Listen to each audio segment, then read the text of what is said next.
Bien, el capítulo 17 en lo que consiste es en construir una red pequeña, cosa que usted, gracias al enunciado del examen de actitudes prácticas, ha tenido que hacer, no con una red pequeña, sino con 5 sucursales, en donde usted tiene que hacer unas configuraciones básicas para que haya comunicación de las aplicaciones entre estas 5 sucursales. Bien. Pero construir una red pequeña, en este caso el capítulo 17, consiste precisamente en llevarnos por lo que vendrá siendo levantamiento de información y requerimientos de cualquier red, no necesariamente pequeña, porque hay tamaños, pequeño, mediano, grande. ¿En qué consisten las redes pequeñas? Bueno, las redes pequeñas puede ser la de su hogar, puede ser una red que esté por debajo de los 21 usuarios. ¿Ok? Esa puede ser una red pequeña. Una red pequeña puede ser una red, por eso que digo que la mayoría son pequeñas, porque la red pequeña por lo general es de 50 o 49 usuarios para abajo. Eso es red pequeña. Red mediana se considera una red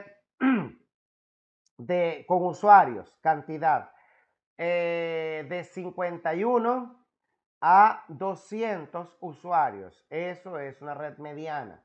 ¿Ok?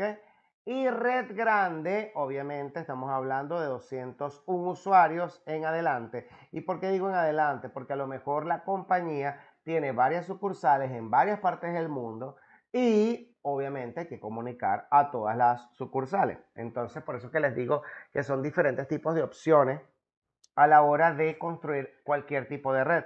Pero el requerimiento es el mismo para cada una de ellas. Hay que levantar información y tener claro qué es lo que necesitan estas redes de telecomunicación. Entonces, dispositivos de una red pequeña. La mayoría de las empresas son pequeñas, la mayoría de las redes comerciales también son pequeñas. La de su casa es pequeña. Un diseño de red pequeño suele ser muy simple. Las redes pequeñas suelen tener una conexión, una única conexión WAN proporcionada por, puede ser línea de suscripción digital, lo que llaman ustedes ABA, o un cable de conexión Ethernet. Eso quiere decir, señores, que puede ser una conexión básica y sencilla, económica. Claro, o económica hoy día por las velocidades de redes, sabemos que se ha vuelto la fibra, pero todavía, todavía no me descarten al DSL, porque acuérdense que las comunicaciones a través de línea telefónica todavía existen y no solamente en Venezuela, en varias partes. Y por lo tanto, los modem todavía existen con una línea telefónica. Que la fibra óptica ha llegado para sustituir lo que es la conexión de DSL, ciertamente. Hoy día puede ser una conexión de fibra con una conexión Ethernet, que es la de la LAN. La de fibra es la de la WAN y la LAN. Tienen WAN y LAN porque en eso consisten las redes pequeñas. Una WAN y una LAN. ¿Por qué una sola WAN? Una red pequeña. Porque es económica. Una WAN. En cambio, pagar dos, tres o varias WAN es más costoso. Acuérdense que es un servicio. Las redes grandes requieren un departamento de tecnología de información para mantener, proteger y solucionar problemas de dispositivos de red y proteger los datos de la organización. Las redes pequeñas son administradas por un técnico local de tecnología de información o por un profesional contratado. Quiere decir, señores, que estamos hablando claramente de que los departamentos de informática son un conjunto de profesionales o técnicos que ellos en conjunto, cada uno tiene una experticia y que por lo tanto ese trabajo en equipo puede lograr que la función de los requerimientos de la empresa. Porque les recuerdo que en la empresa hay varios departamentos que no tienen nada que ver con informática. Lo más cercano a informática es que ellos puedan usar un computador, una impresora para poder trabajar. Pero la verdad, y usen el internet obviamente a través del computador, pero a lo que me refiero, ellos no son los que arreglan el cable, ellos no son los que ponen el punto de red, ellos no son los que hacen el soporte, el tedioso soporte técnico de computadoras, ellos no son los que los hacen. Ellos trabajan con ellos y por lo tanto son ellos los que tienen el requerimiento. Y el departamento de informática para las empresas grandes y las contratistas o conocidas como outsourcing de soporte técnico, informática, cableado estructurado, servidores, o sea, servicio. Ese es un servicio especializado para algún tipo de servidor, etcétera, etcétera. También pueden ser contrataciones que se hagan para principalmente la empresa pequeña o la empresa mediana, y la grande puede ser que tenga uno que otro outsourcing para algún área específica, porque ya por supuesto esa empresa grande tiene su personal especializado en esa área, pero las empresas medianas o pequeñas no tienen quien las asista. Y por lo tanto necesitamos a este personal técnico de soporte externo a la empresa, que solamente va, ejecuta su labor, hace una factura, le pagan y se va, y cada vez que tiene que hacer otra función sucede lo mismo. Esa es la manera de trabajar en las empresas. Al igual que las redes grandes, las redes pequeñas requieren planificación y diseño para cumplir con los requisitos del usuario, o sea, los requerimientos.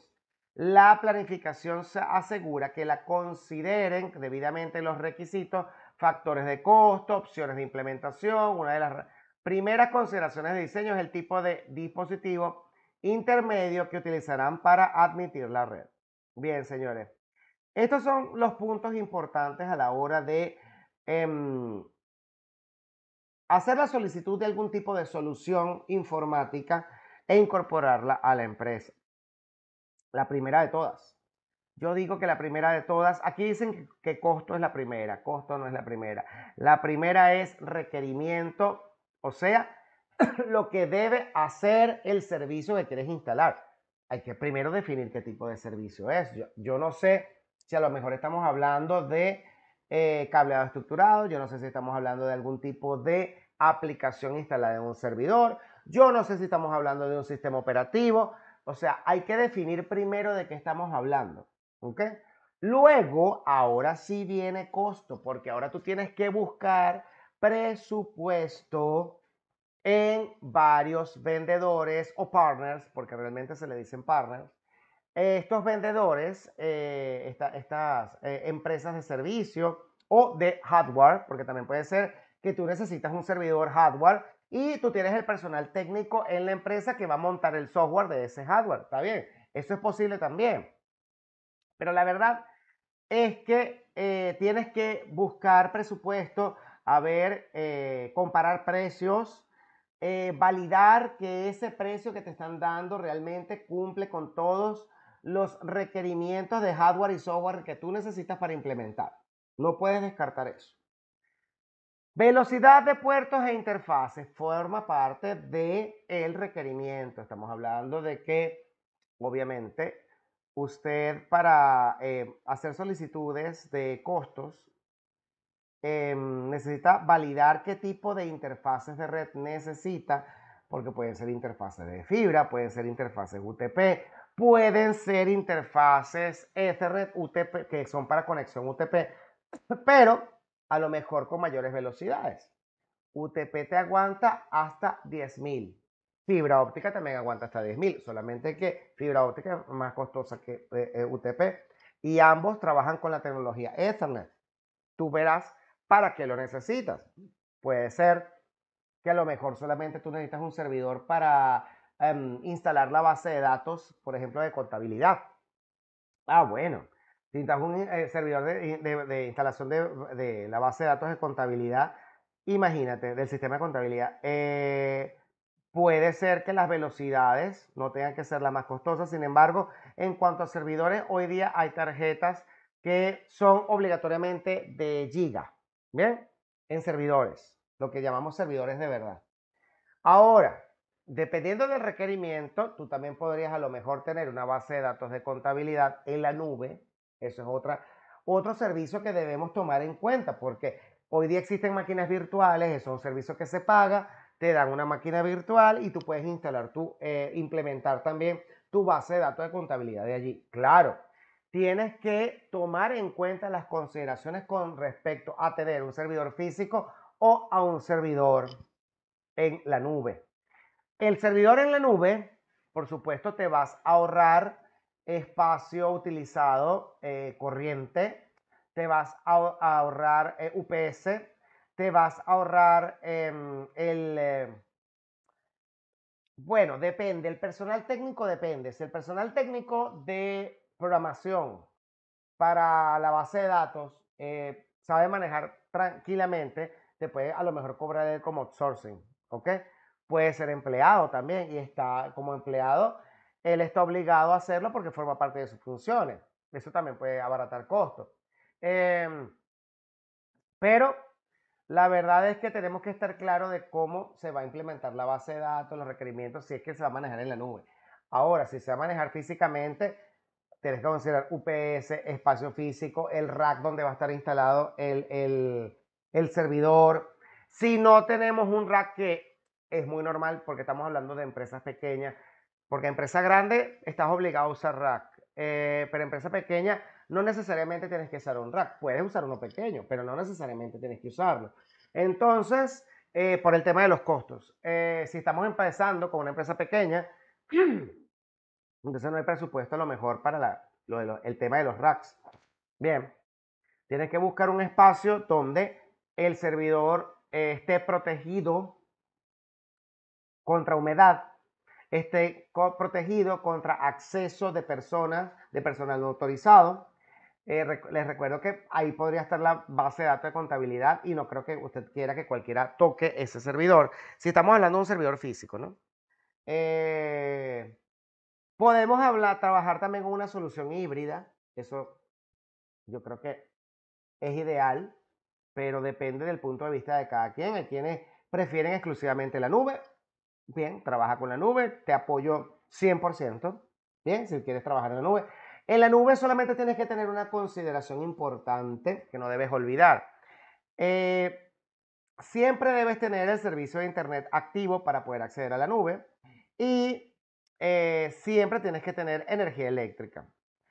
Y para los alumnos que son alumnos de fuera del país, sabemos cómo están las cosas acá. Así que, bueno, creo que allá afuera a lo mejor no les falta nunca la energía eléctrica. Aquí sabemos que es muy normal.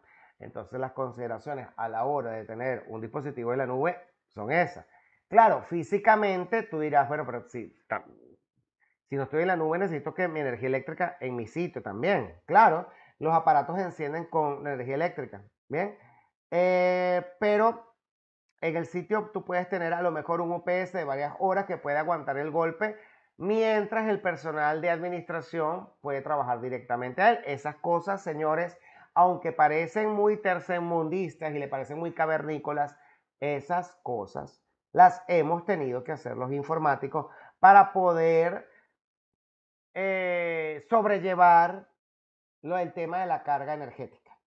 ¿Ok? Todo eso ha tenido que pasar, sobre todo el uso de UPS para que aguanten el golpe de los servidores.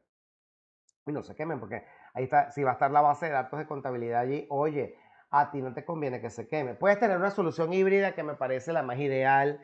En la solución híbrida, tú puedes tener tu base de datos de contabilidad en tu servidor físico, sí. Y aparte de eso, tú puedes tener también tu respaldo en la nube inmediatamente que hayan horas en que horas de actualización. Puede ser en la noche, puede ser a las 6 de la tarde, puede ser en cualquier hora del día o puede ser una actualización constante que se haga. Bien, todo lo que les estoy diciendo, señores, no son palabras nada más, son muchas consideraciones que debemos tomar en cuenta a la hora de trabajar en un departamento de informática o tener un cliente al que se le va a atender de forma informática. ¿Ok? Capacidad de expansión, les recuerdo que los dispositivos que usted adquiera, no importa si son servidores, si son dispositivos de red o el dispositivo que sea, CCTV, que es el de cámara, el que sea. Lo que a usted le importa es saber que podemos tener escalabilidad. Por eso es que llamamos el tema de capacidad de expansión. ¿Qué significa eso? Bueno, que la tecnología que actualmente estamos manejando tenga la capacidad de funcionar con tecnología nueva, con la incorporación de tarjetas nuevas en el dispositivo. Les recuerdo que los routers, si tienen ranuras, y esas ranuras tienen unas tapas, usted saca la tapa y tiene una ranura. En esa ranura tú puedes meter una tarjeta. Y cuando tú metes una tarjeta en esa ranura, esa tarjeta puede darte una función adicional del router que no la compraste con ese router, pero puedes poner la tarjeta que incorpora, que te digo yo, interfaces nuevas que puedan ejecutar algún tipo de función. En el caso de los firewall, cuando tú incorporas una tarjeta, algunos de ellos tienen que esa tarjeta incorpora servicios distintos a con los que vino el firewall. El firewall por lo general controla tráfico nada más. Esa tarjeta puede ser para un inspector de paquetes, que es una solución diferente a controlar el tráfico. El inspector de paquetes evalúa los paquetes para validar si vienen con amenazas del exterior o no, del outsource, de lo que se llama el outside, que es internet. O podemos hacer simplemente usar el firewall controlando el tráfico, pero cuando controlar el tráfico quiere decir que usted tiene que tomar las decisiones de la entrada y salida o permisología a cierto tráfico confiable y obviamente negar el servicio a tráfico no confiable. A eso sí lo tienes que determinar tú, pero un IPS, por ejemplo, puede tener una base de datos actualizada del partner, del vendedor, del fabricante. Y esa base de datos puede todo el tiempo cambiar, ¿ok? Actualizarse. Y cuando se actualiza, tú estás protegido contra las amenazas porque él va a validar todos los paquetes que pasen por las interfaces del firewall. Cosas como esas. Solamente les estoy dando ejemplos para que sepan cómo pasan esas cosas. ¿Bien? Estamos hablando de requerimientos. El firewall no llegó por arte y magia a esa compañía. El firewall llegó porque había un requerimiento de seguridad de tráfico de red. ¿Ok? Y por eso se colocó. Normalmente se recomienda tener firewall. Si no se tiene firewall, por lo menos que tengas un firewall de software, por ejemplo, como el que viene con Microsoft Windows, que es muy básico, muy sencillo, pero oye, si se actualiza, por lo general, él te ayuda con las amenazas. ¿Bien? El firewall interno. Al que le encanta a la gente de informática desactivar porque no lo deja instalar aplicaciones, ese firewall te puede proteger bastante bien, ¿ok? Porque acuérdense que en el caso de Windows hay una actualización constante. Cuando te conectas a internet hay un update y entonces ese update te permite actualizar la base de datos de amenazas, de virus, y entonces resulta que puedes protegerte contra amenazas externas. Características y servicios de los sistemas operativos, bueno, adicionalmente, parte de los requerimientos que tienes que tener con respecto a los dispositivos host. Aquí están hablando, por ejemplo, de los sistemas operativos. ¿De quién? De los teléfonos inteligentes, de las tablets, de los laptops, de los servidores, de los hosts en general, señores, de los computadores. Hay que saber con qué sistemas operativos estamos trabajando porque resulta que forma parte del requerimiento. De paso, que cuando tú adquieras algún host y su sistema operativo incluido, porque por lo general eso es un combo, eso forma parte de los costos, o sea, del presupuesto para ver si te conviene o no comprar la tecnología que estás necesitando. Bien, al implementar una red, creamos un esquema de direccionamiento IP para lograr comunicar a los dispositivos. Eso lo hemos visto desde el capítulo 8, bueno, realmente desde el capítulo 2, pero en el capítulo 8 es donde empezamos a tocar el tema del enrutamiento. Entonces, enrutamiento me refiero yo a la capa 3 del modelo OSI, capa de red, que te permite hablar un poco del tema de mm, de lo que vendría siendo la interconexión de los dispositivos remotos. Les recuerdo que el enrutamiento te permite interconectar dispositivos remotamente, es decir, alcanzarlos a través de saltos. Como lo dije yo en un video en estos días, creo que le llegó el video, brincó. Dije brincó, yo dije brincó. Son los saltos que podemos ver entre cada uno de los enrutamientos realizados. Todos los hosts y los dispositivos dentro de una red interna deben tener una dirección única.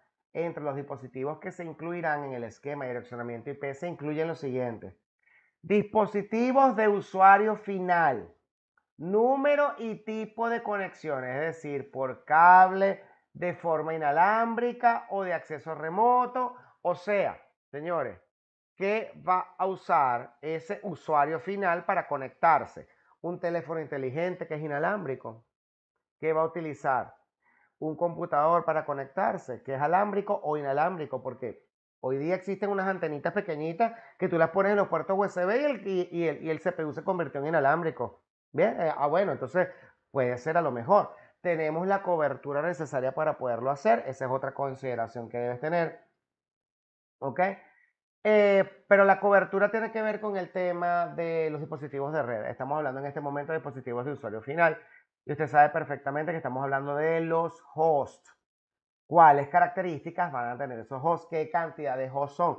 ¿Qué servicios van a tener esos hosts instalados? Servidores, dispositivos periféricos, por ejemplo, impresoras, cámaras de seguridad, sensores de temperatura, etcétera, etcétera, porque señores, estamos hablando de que hoy día hay un universo de Internet de las cosas, es decir, dispositivos que se comportan como robots, es decir, tienen sensores y ejecutan ciertas funciones. Y con robot no me refiero a que se mueva, ¿ok? Puede moverse, pero un robot no necesariamente tiene que moverse. Un robot simplemente estamos hablando de un sistema automatizado que incorpora piezas mecánicas, por ejemplo, para abrir y cerrar una puerta. Eso es un robot. Abrir y cerrar una puerta. ¿A gracias a qué? Bueno, se paró el camión, digo yo, estoy inventando, se paró el camión afuera y esperamos entrar, meter la mercancía al refrigerador, que es una de esas cavacuartos. Bien, cuando se para el camión frente a la puerta, hay un sensor que indica que el camión ya está ajustado en el sitio exacto, con los milímetros exactos, para poder descargar la mercancía. Inmediatamente el robot, es decir, el sistema automatizado, abre la puerta y ahora el personal sale y empieza a meter la mercancía a la nevera o el cavacuarto. ¿Ok? Estoy inventando para que usted pueda entender lo que hay que considerar, porque estamos hablando de dispositivos periféricos, señores. Y en dispositivos periféricos hay que considerar también hoy día a los dispositivos de Internet de las Cosas, que realmente los dispositivos de Internet de las Cosas son host, pero con un sistema automatizado, porque el host se consideraba principalmente el dispositivo final que era el que tenía interacción directa con el usuario, pero sabemos que hoy día el usuario puede ser un sistema automatizado que tenga que tomar decisiones y por ahí hablan mucho de la inteligencia artificial. Está bien, perfectamente correspondido. Siempre hemos tenido dispositivos automatizados. De hecho, los servidores eran configurados al principio y ejecutaban alguna función que cada vez que un usuario humano eh, hacía algún tipo de solicitud o mandaba algún tipo de mensaje o mandaba tráfico, ¿ok? Se comunicaba para hacer algo, su trabajo, cualquier cosa. Entonces, el servidor tenía que responder de alguna manera. Por ejemplo, estábamos hablando hace ratico del servidor de contabilidad. Pongamos el ejemplo nuevamente.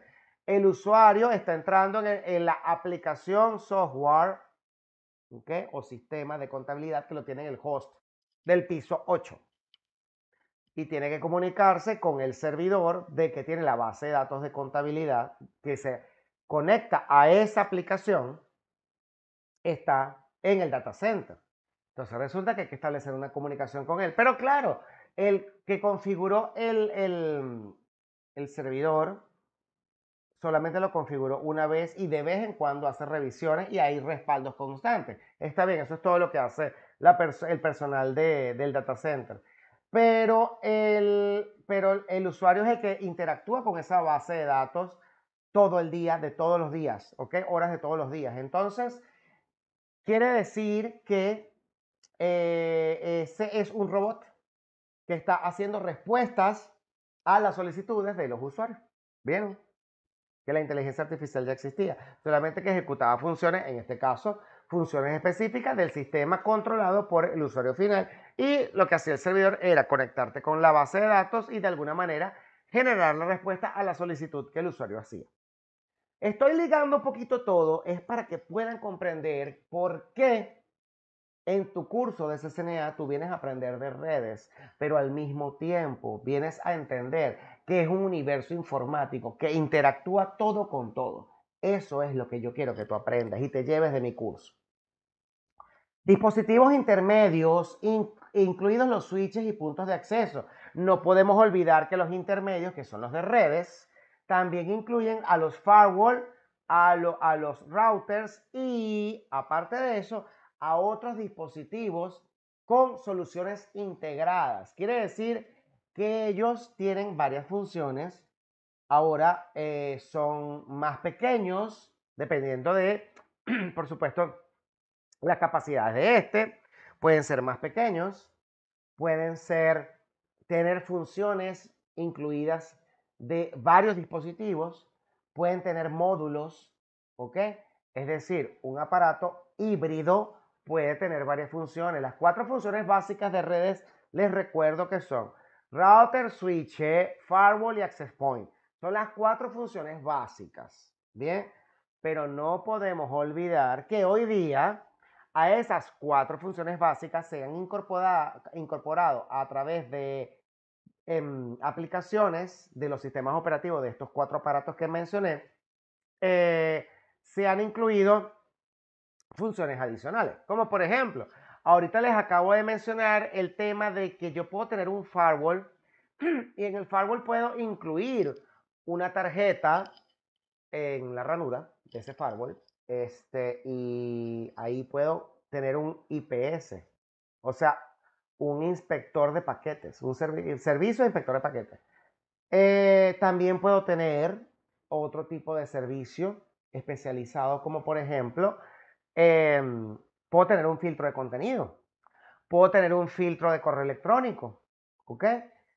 Ajá, estamos hablando en este momento de un aparato, un appliance, firewall, con ranuras que yo puedo introducir las tarjetas. Bien, eso es un tipo. Ahora hablemos de otro tipo. A mí no me gusta hablar en el curso de CCNA solamente de Cisco, también me gusta hablar de otras soluciones.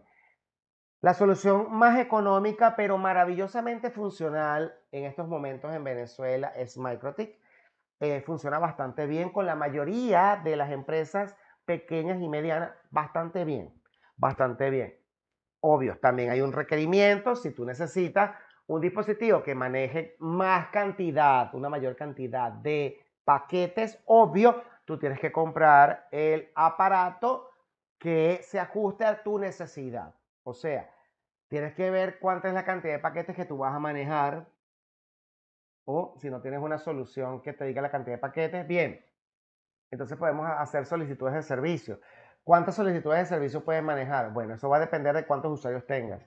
Si son tantos usuarios, tu cantidad de solicitudes de servicios debería ser aproximadamente, hay números, no se preocupen. Los vendedores, los partners, los fabricantes te manejan números. Eso está en los datasheets, que son muy importantes visualizarlos, o sea, revisarlos antes de comprar o adquirir o preguntar inclusive el precio, aunque el precio siempre está por allí, ¿ok? Es necesario casarte con el requerimiento, porque el requerimiento es lo que te va a hacer que los usuarios finales, que son los trabajadores de el mejor departamento de las empresas, conocido como el departamento de administración, son encargados de todos los procesos de la empresa, aunque mucha gente dice ellos no hacen nada. Pues señores, sin administración, sin el departamento de administración, no seríamos nada, créanme. ¿Quién paga la nómina? Importante llevarse eso en sus cabezas. ¿Quién está pendiente de todos los procesos de la compañía? Ellos mismos.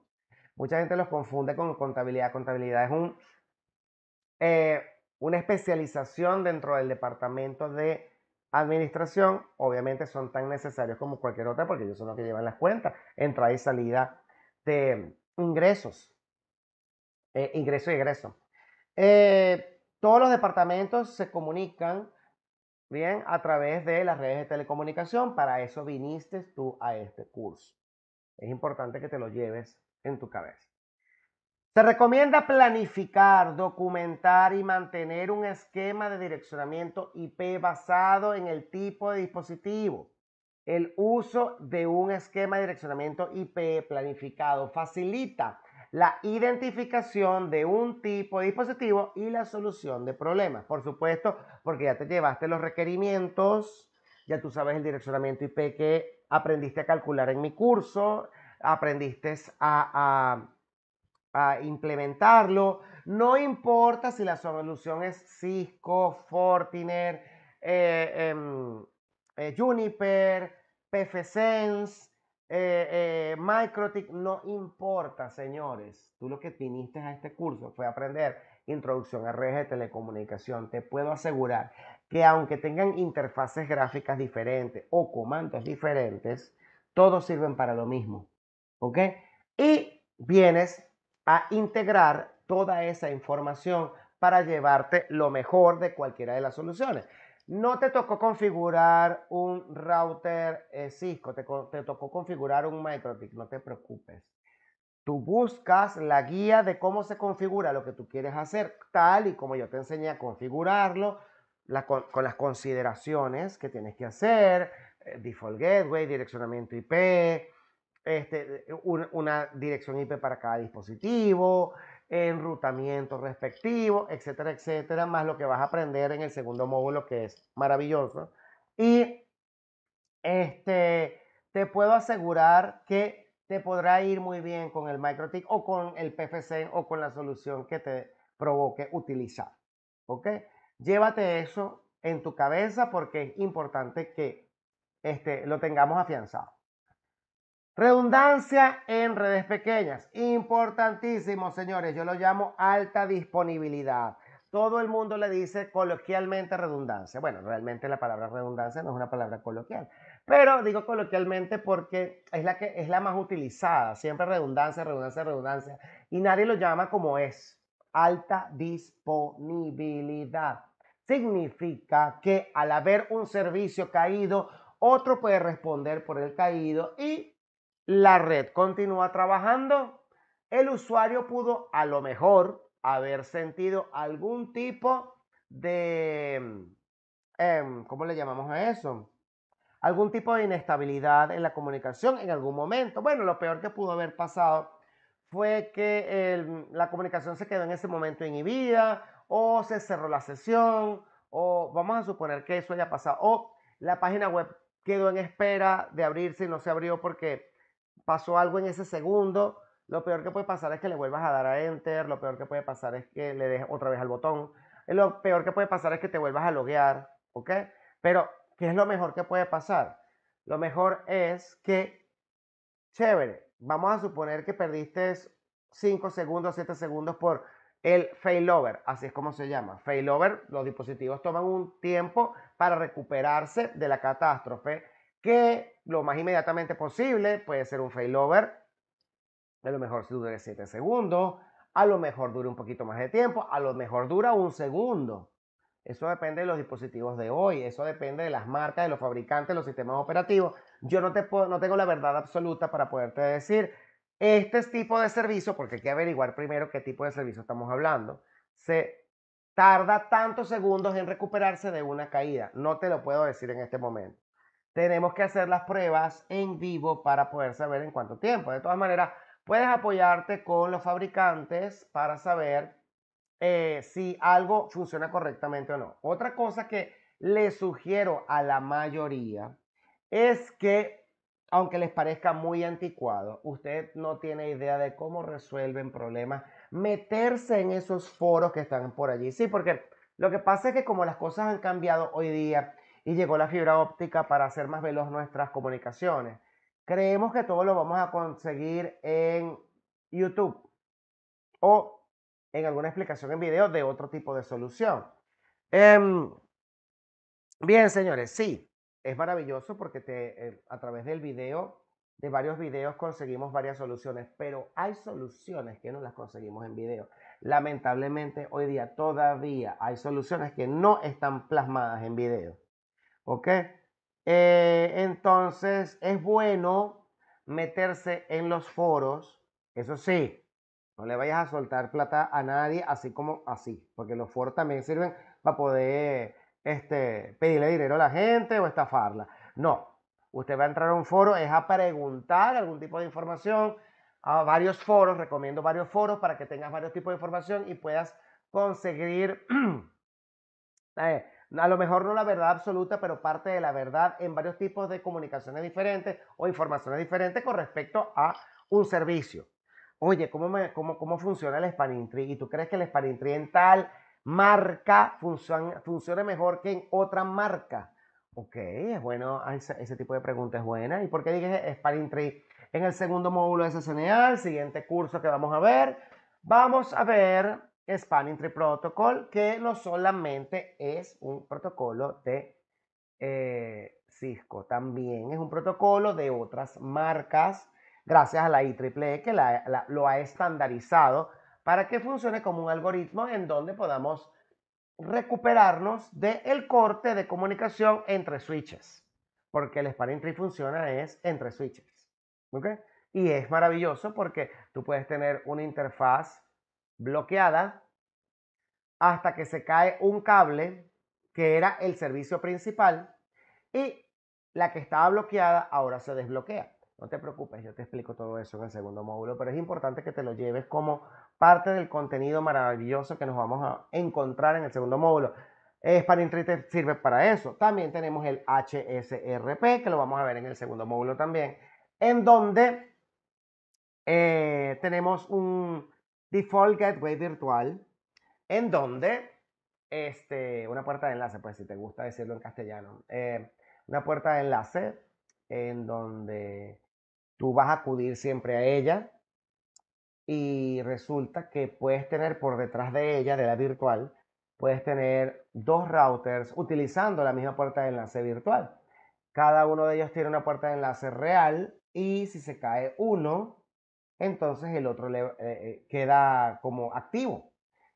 Es decir, perdiste un router o perdiste una conexión, pero los dispositivos host siguieron navegando o saliendo a donde tuvieran que salir, a internet, a la WAN dedicada de datos, etcétera, etcétera. Es decir, el servicio pudo haberse interrumpido temporalmente, pero se recuperó. Nunca perdiste el default gateway y seguiste enrutando. Pudiste haber tenido una inestabilidad o un tiempo en que perdiste el tipo de información durante, ¿qué te digo yo? 7 segundos, 11 segundos. Está bien, por 11 segundos tampoco se cayó la empresa. Prefiero que se recupere, prefiero perder 11 segundos a perder la red completa o la comunicación completa de internet. Cosas como esas, señores. Eso es lo que estamos hablando con alta disponibilidad o si usted lo quiere llamar de la manera más sencilla, redundancia.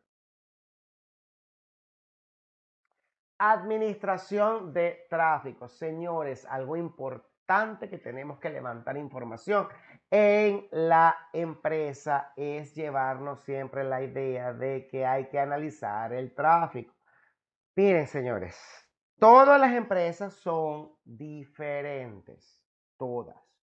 Ninguna, aunque se parezca el tipo de servicios que tiene cada empresa, se parezca, significa que, por ejemplo, puede ser voz IP, puede ser videoconferencia, puede ser algún tipo de dato que es diferente a otro dato y hay datos distintos en cada aplicación, indistintamente de lo que sea.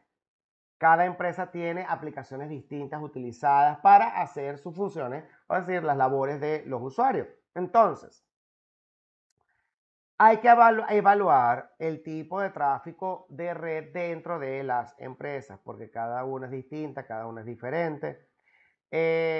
No tenemos la verdad absoluta de cómo se manejan las cosas. A lo mejor a ti te dijeron que en tal empresa funciona perfectamente este tipo de servicio, pero cuando tú lo implementaste en tu empresa, ese mismo tipo de servicio que te dijeron que funcionaba magníficamente, en tu empresa no funciona no, de la misma manera. Entonces, ¿qué significa que no funcionó de la misma manera? Significa que hubo algo que no evaluaste, hubo algún dispositivo que no cambiaste, hubo un tráfico, un tráfico de datos excesivo o una cantidad de usuarios que no consideraste para ese servicio, el tiempo de respuesta que necesitabas, el tipo de servicio de internet, la cantidad de procesamiento de memoria RAM que necesitabas en un host para poder pasar ese tráfico. Los routers, firewall, los switches son muy antiguos y tienen velocidades que no soportan ese tipo de tráfico. Voy con un ejemplo, uno sencillito para que no se complique la mente. En esta oportunidad no vamos a hablar de la base de datos, vamos a hablar de otro tipo de tráfico que hoy día es muy eficiente gracias a la fibra, inclusive con el AVA funcionaba bastante bien. Estamos hablando de lo que vendría siendo el tráfico de CCTV, el circuito cerrado de televisión, lo que llamamos las cámaras de la empresa para poder ver si los procesos están ejecutando satisfactoriamente o si los empleados están trabajando o, bueno, irregularidades, etcétera. ¿Ok?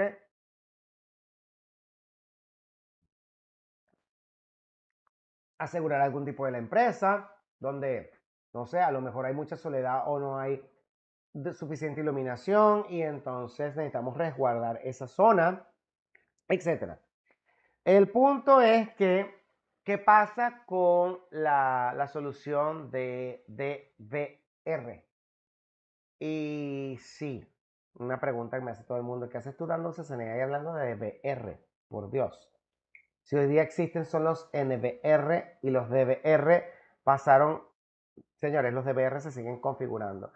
¿Qué es el DVR? Estamos hablando de la solución habitual, es decir, la más económica que todavía hoy día se vende para tener nuestro dispositivo centralizado, el que almacena la imagen de cada una de estas cámaras. ¿Bien? ¿Qué pasa o cuál es la diferencia entre el DVR y el NVR? El NVR utiliza la red y el DVR utiliza video volumes o lo que usted llamaba antes cable coaxial. Lo que pasa es que el cable coaxial es tan rígido que realmente es incómodo trabajar con él. Y no hay nada mejor que trabajar con el magnífico y maravilloso cable UTP, que es mucho más flexible y cómodo y no se va a romper ni dañar de nada. Tiene, dependiendo del tipo de cable UTP, eso lo vimos, hay para exteriores e interiores y dependiendo de lo que tú necesites hacer, es bastante versátil. Entonces, hablando de la solución de DVR, es maravillosa, puede funcionar bastante bien, dependiendo de los requerimientos y obviamente el presupuesto que tú estés manejando de parte del departamento de administración, de la compañía que va a implementar la solución de CCTV. Entonces, tú decidirás qué tipo de dispositivo vas a colocar. Indistintamente de cuál decidas, bien, cada uno de ellos tiene la capacidad de trabajar con una calidad de servicio. Por ejemplo, los NVR, en vista de que ellos van a trabajar con la solución de redes, entonces ellos se ven obligados a aplicar calidad de servicio a ese streaming de video que se transporta desde las cámaras hacia el DVR, que es el almacenador, o sea, el centralizador de la información que se va a almacenar. Bien, utilizando la solución de cable UTP, del que estamos hablando en los NVR, para el que no lo sepa, bueno, pues, digo CCTV, NVR es Network Record, Network Video Record, ¿ok? Y DVR estamos hablando de honestamente, se me fue el nombre de la D.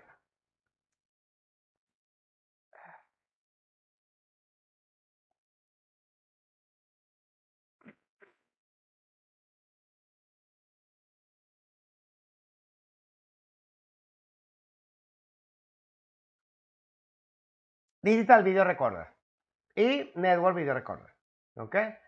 Obviamente uno trabaja directamente con redes, o sea, con cámaras que trabajan con redes, o sea, necesitan altas velocidades y una solución exclusivamente para ellos. Y la otra es el DVR que podemos trabajar con cable UTP, no de la misma manera, porque aquí no estamos hablando de red, estamos usando los cables de red para trabajar con video balloons, para transportar video a través de los cables de cobre y ya, son soluciones distintas. Ahora bien, indistintamente de cuál haya implementado usted, eso no importa.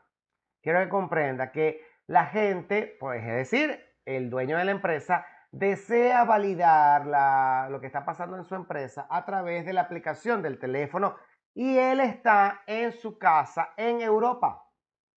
¿Y qué pasa? Bueno, resulta que él va a acceder a tu red. Es decir, primero que nada, necesita una solución con ancho de banda cómodo. Cómodo me refiero yo a que puede ser DSL, señores, no discriminemos el DSL, porque aquí todavía se utiliza y hay gente que le funciona bien. A mí no me funciona tan bien en mi casa, está bien. Sabemos cómo están las cosas, que a veces algunos funcionan, otros no. En el mío es un tema o detalle de ancho de banda y distancia hasta la zona central de donde está conectado el ABA. Está bien, el que no me funciona a mí no quiere decir que no le funcione a otra persona. Conozco otras personas que tienen su ABA y les funciona magníficamente. Es decir, su DSL les funciona bien. Entonces, con esto les estoy queriendo decir que perfectamente puedes implementar el DSL o puedes implementar la fibra. Si tienes dinero para poder implementar la fibra, implementa la fibra. Esto te apoyo 100%. Es la mejor solución que puedes conseguir. Entonces, bueno, perfecto. Creo que vas a tener un cómodo acceso a la red, pero hay un detalle técnico. Bien, accediste cómodamente al dispositivo desde internet porque tú estás en Europa, ¿verdad? Y querías verlo desde tu teléfono. Ok, accedí.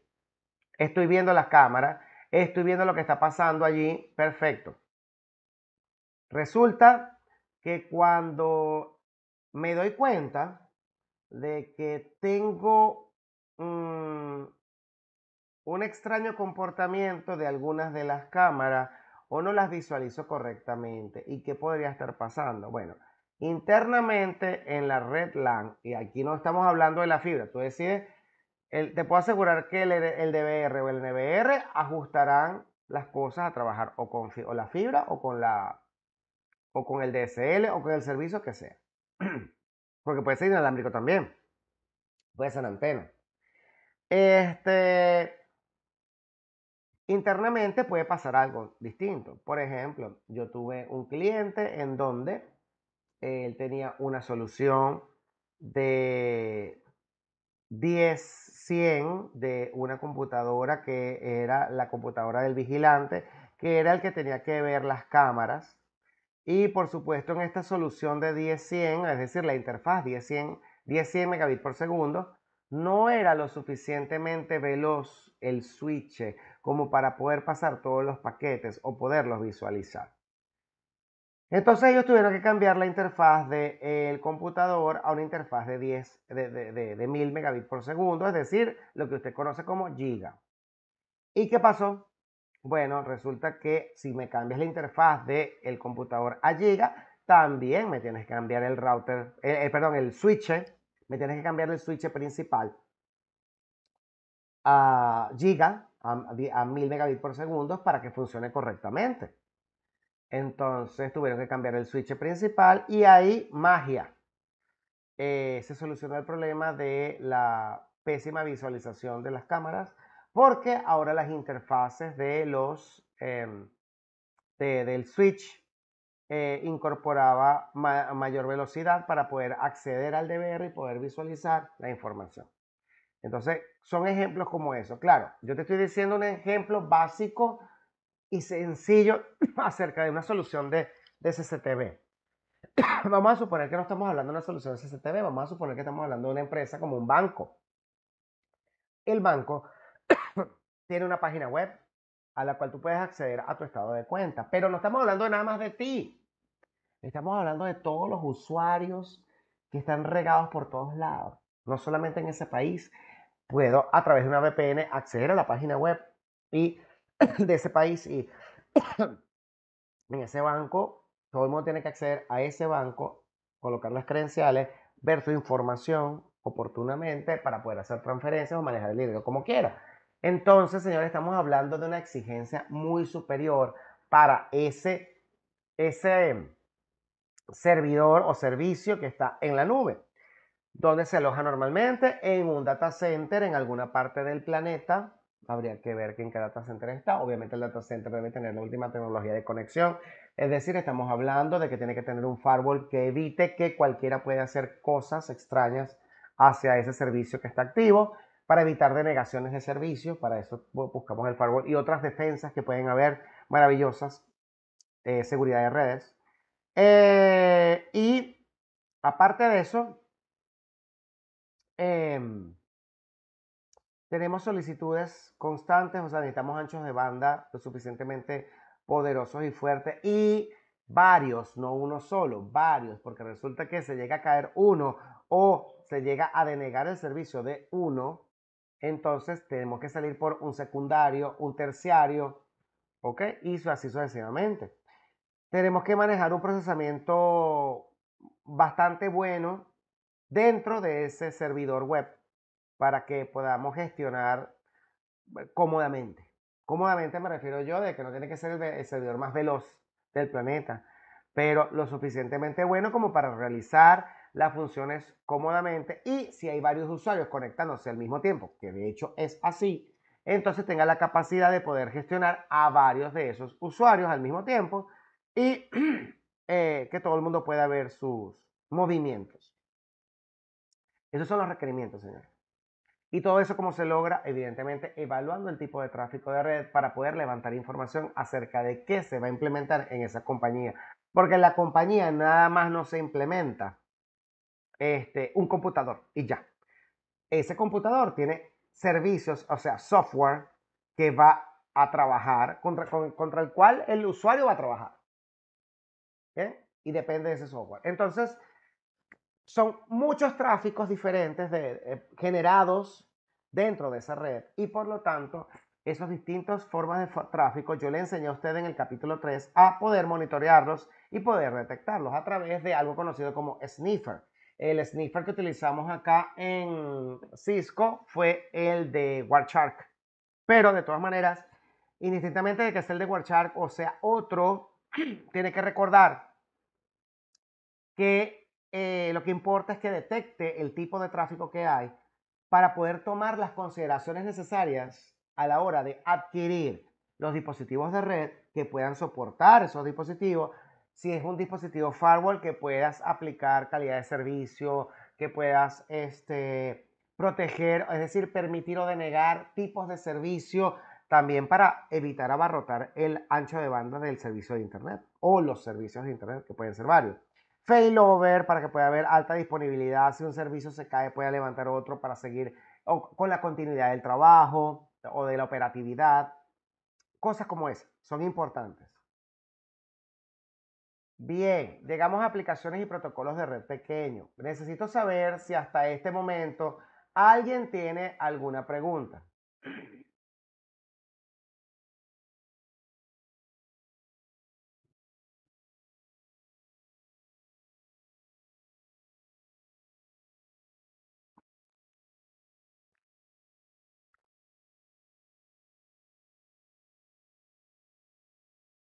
¿Nadie? ¿Todo bien? ¿Todo claro? Ok. Bien, continúo.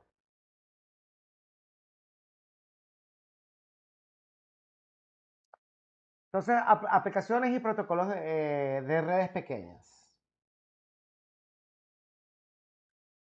Después de configurar, la red aún necesita ciertos tipos de aplicaciones y protocolos para funcionar.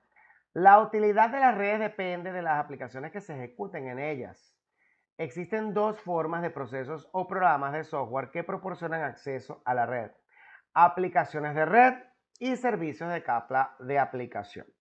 Las aplicaciones de red, aplicaciones que implementan protocolos de capa de aplicación y pueden comunicarse directamente con las capas inferiores de la pila de protocolos. Es decir, las aplicaciones de la red, estamos hablando de que los dispositivos deben estar en la capacidad de trabajar con, por ejemplo, protocolos de enrutamiento, protocolos de de la capa 2, es decir, para poder interconectar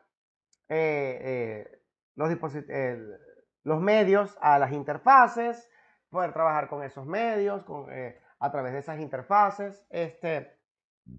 Por ejemplo, aplicaciones incluidas dentro de los routers y de los switches, de los firewall, de los access points, para hacer ciertas funciones internas que son importantes a la hora de trabajar. Por ejemplo, yo les hablé ahorita hace ratico de Spanning Tree.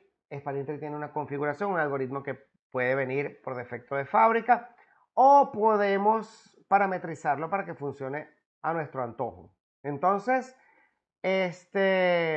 todas esas consideraciones tienen que hacerse, y esos son protocolos de protocolos o aplicaciones de red.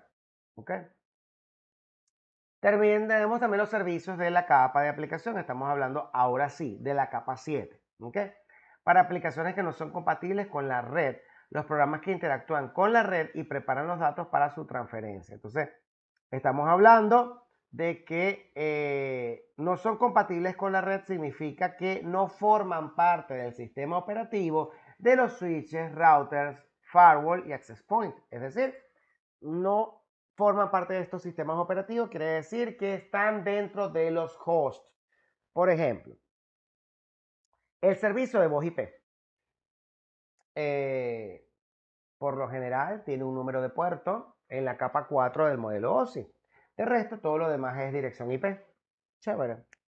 Ajá, ¿y quién se encarga entonces si la voz IP es en tiempo real? Y tenemos que UDP debe pasar lo más rápido posible la información, que es solamente unidireccional, y de que como llegó, llegó, no organiza los paquetes, no hace acuse de recibo, UDP no hace nada de eso. Entonces, por lo tanto, envió la información y ya. Si tuve una caída en alguno de los routers de los proveedores de servicio, esa información se perdió y se perdió. Entonces, ¿quién se encarga de esa información que no llegó o llegó de manera desorganizada? ¿Quién se encarga de eso?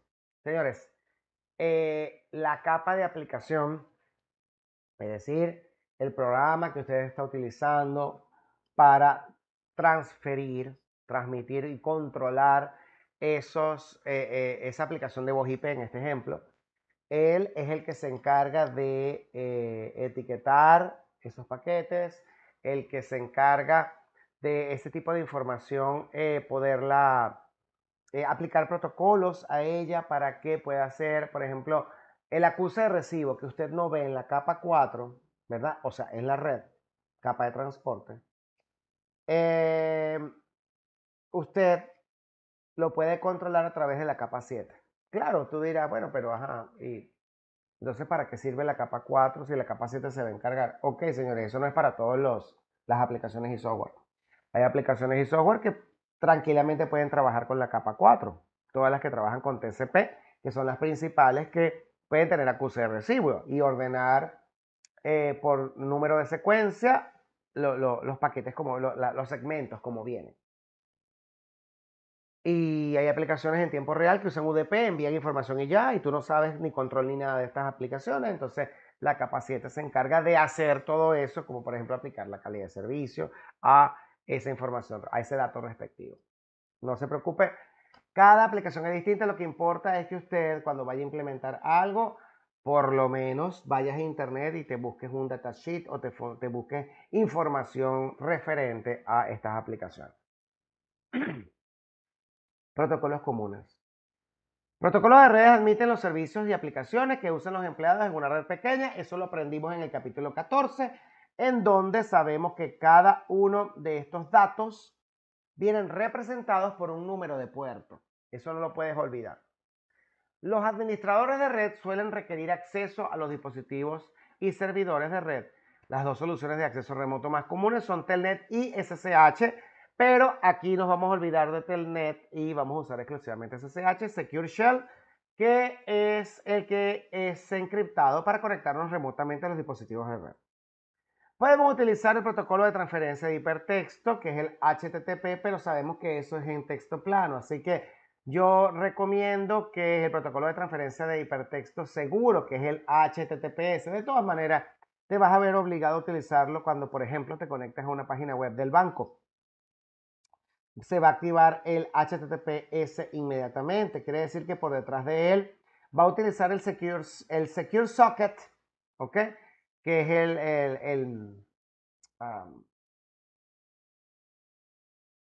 la capa de seguridad de socket, que es el SSL, ¿bien?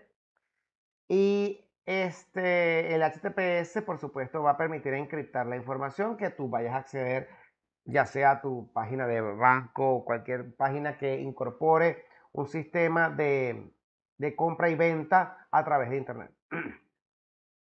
El protocolo simple de transferencia de correo, es decir, SMTP, Simple Mail Transfer Protocol, se utiliza para enviar correos electrónicos, eso lo sabemos, y para poder recibirlos utilizamos el protocolo de oficina postal o Post Office Protocol, versión 3. También podemos tener el IMAP, el protocolo de acceso al correo de Internet, es decir, para poder recibir correo electrónico. Son todos protocolos que vimos en el capítulo 14, en donde usted pudo notar que unos son para enviar correo electrónico, uno para recibir correo electrónico, para no confundirse a la hora de hacer algún tipo de solicitud de envío o recepción. Y de esta manera podemos, a través de diferentes puertos, tener funciones distintas, porque les recuerdo que POP e IMAP funcionan diferentes. POP, por ejemplo, sabes que no va a dejar una copia en el servidor, en cambio, es decir, en la nube, ya que te gusta hacer en el servidor de la nube. Y el IMAP sí puede dejar una copia. El asunto es que la copia creada con el IMAP va a ir llenando el espacio del hosting y tienes que borrarlo manualmente. ¿Bien? En cambio, el POP no deja respaldo de correos en la nube y descarga toda la información. Por supuesto, cada compañía utiliza estos protocolos de la mejor manera posible. Va a haber un momento en que se va a abarrotar el correo electrónico, pero créanme que pasa mucho tiempo. Yo tengo un cliente que a los 8 años fue de la empresa, los 8 años de la empresa, desde que creó el correo, empezó a enviar, recibir correo, a los 8 años fue que se le llenaron los 15 gigas que le da Gmail. ¿Ok? Claro, estamos hablando de dos tipos de correo. Hay un correo que es el que conocemos normalmente, que es el correo de los que son los correos públicos. ¿Ven? Obviamente, usted los vuelve privado porque quieren usar una contraseña, etcétera, pero realmente son públicos porque cualquiera los puede usar. Ahora bien, también estas cuentas de correo, si se pagan, pueden ser privadas y para corporaciones. ¿Ok? Y puedes tener un dominio de correo y tal y como se explicó en el capítulo 15.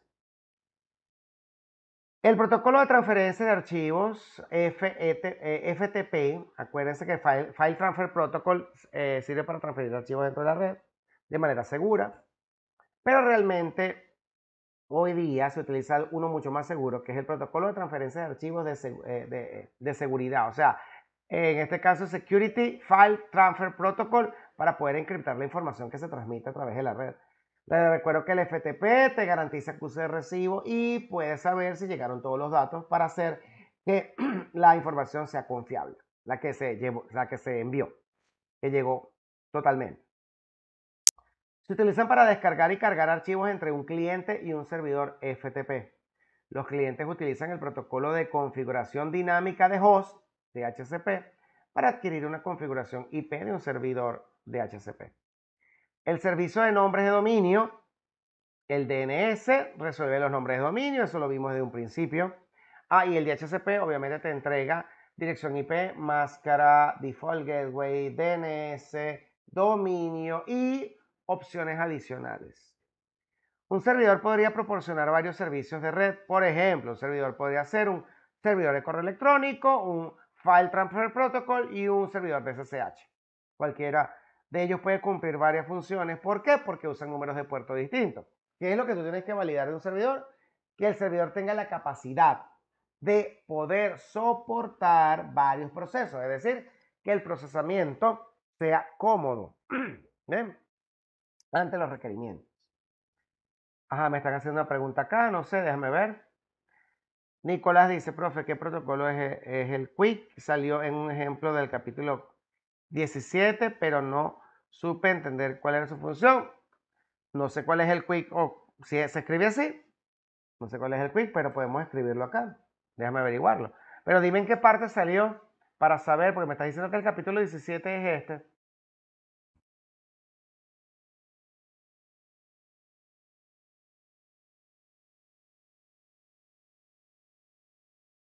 Aquí dice Quick, UDP, Internet Connection o conexiones rápidas. Mm, ajá, ¿en qué parte salió?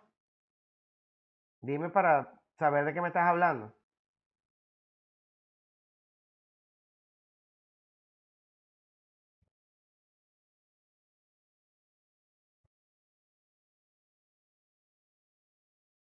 Bueno, ajá, en el apartado 17.2.1, ¿te refieres a la asignación?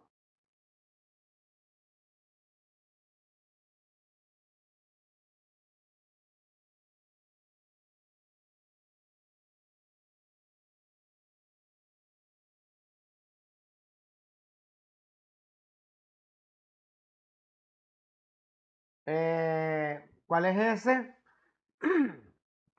Estoy buscando el 17.2.1 o estás hablando de Netacad,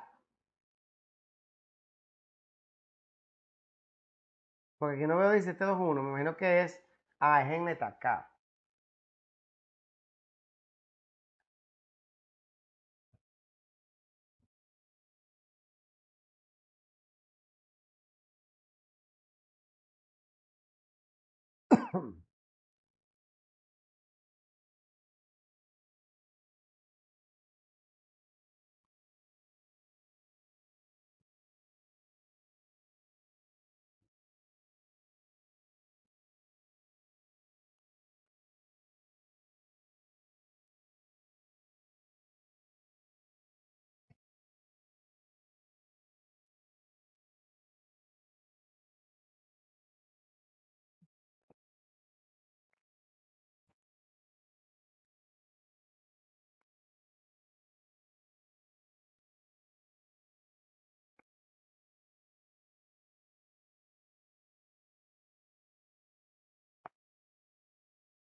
¿Esta imagen? ¿O cuál es? ¿Es esa? Ajá, ¿en qué parte está?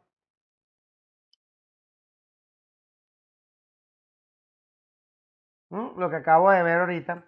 Quick UDP Internet Connection. Aquí te lo dijo. Es esa. Eh, Siglas en inglés, Quick UDP Internet Connection es un protocolo de red de capa de transporte experimental diseñado por Google y anunciado públicamente en 2013 como parte de la versión 29 de Chromium del navegador de web Chrome. ¿Ok?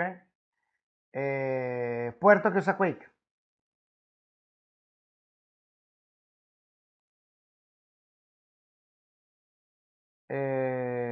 No dice acá, pero que ofrece el receptor, el paquete, muy poca información que pueda utilizar para bloquear los paquetes.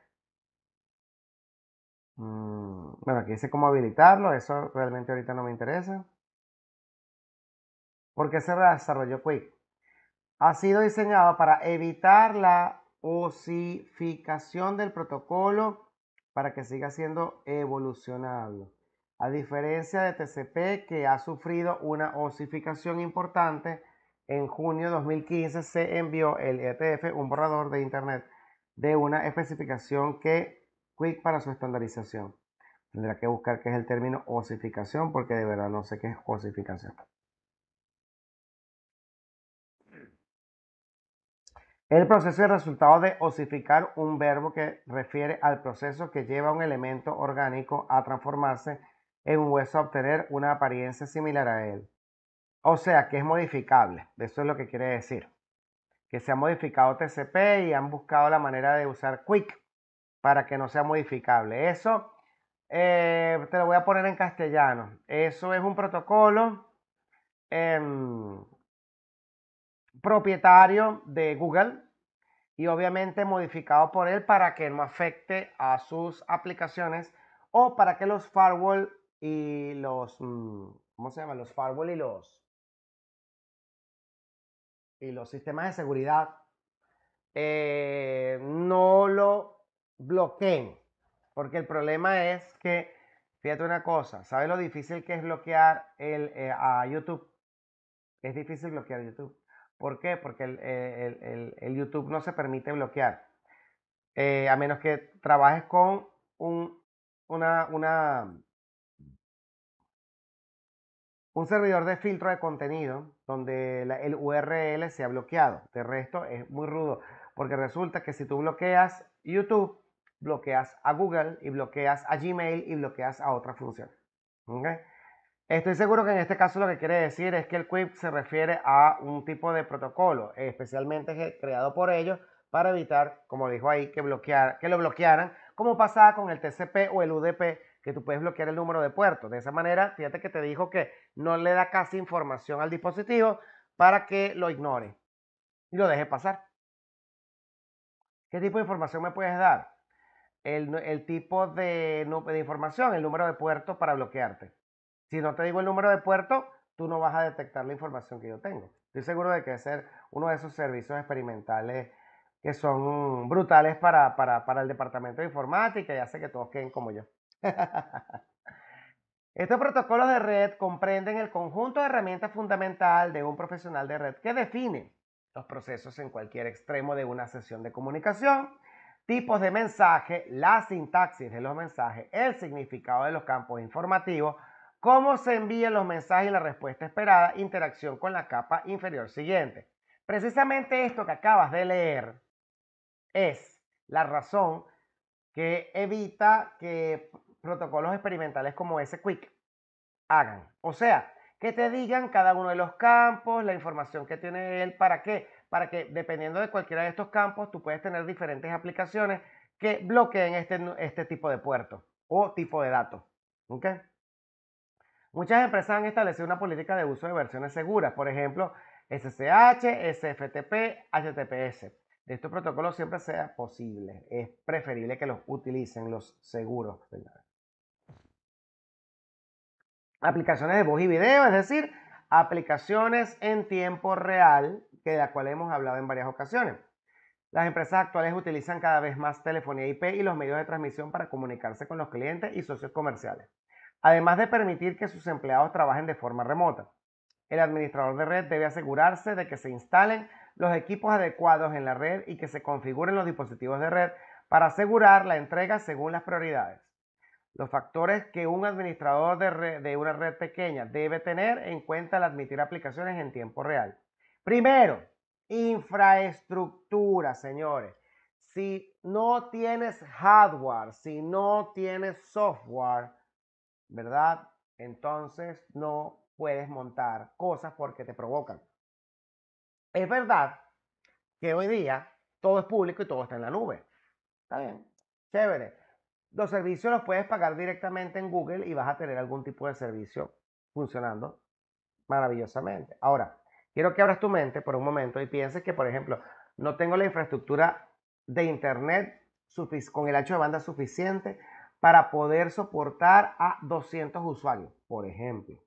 No es que los 200 usuarios van a hacer videoconferencia al mismo tiempo, pero te puedo asegurar que vas a tener videoconferencia de algunos grupos de estos usuarios, de estos departamentos, con personas que están afuera de la empresa. Entonces, es importante saber que tienes la infraestructura necesaria para poder cubrir la necesidad.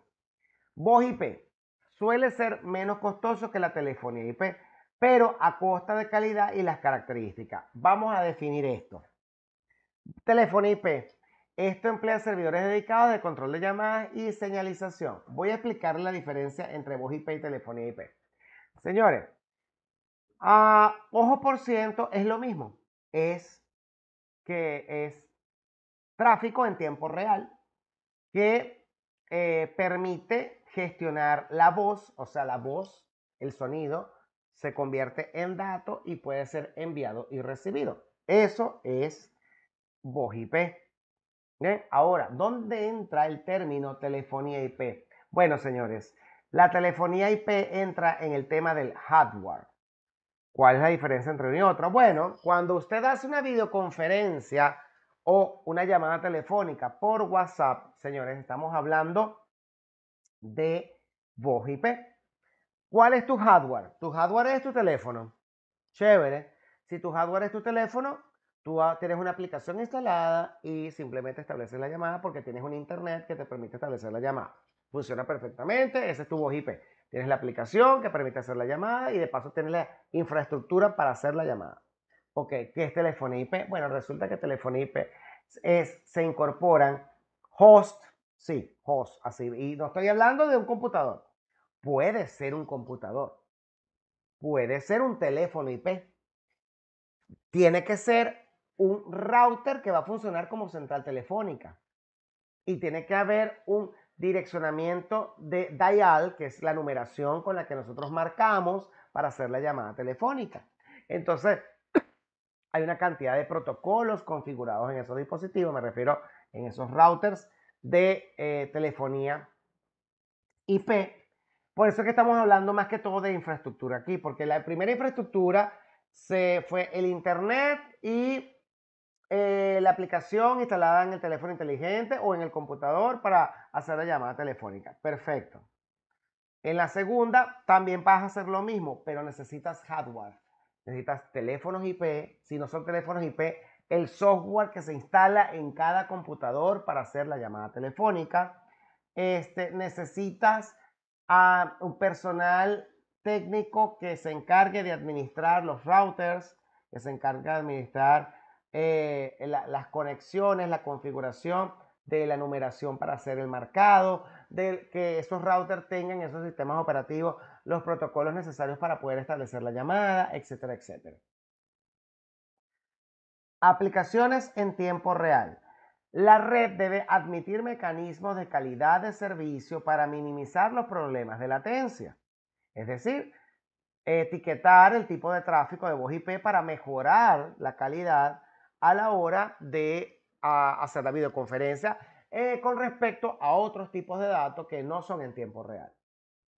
Protocolo de transporte en tiempo real RTP y protocolo de transporte en tiempo real RTCP y dos protocolos que admiten aplicaciones en tiempo real. Estos son protocolos que manejan los hosts de voz IP, las aplicaciones de voz IP, la central telefónica de voz IP, que puede ser un router también, ¿okay? Con sistema operativo capacitado para funcionar como central telefónica de IP, etcétera, etcétera. Señores, estamos hablando de que son aplicaciones creadas para poder trabajar perfectamente con lo que vendrá siendo la calidad de servicio y el reorganizado de paquetes, y información en altas velocidades, paqueticos pequeñitos para que muchos de ellos puedan ser enviados.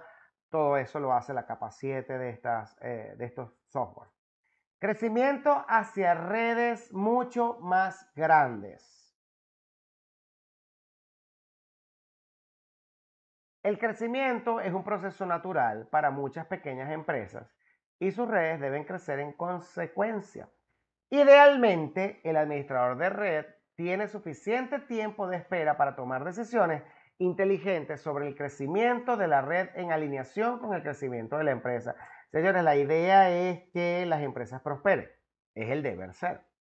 Entonces resulta que la empresa empezó pequeña en este momento y terminó siendo muy grande y terminó siendo maravillosamente eficiente. Resulta que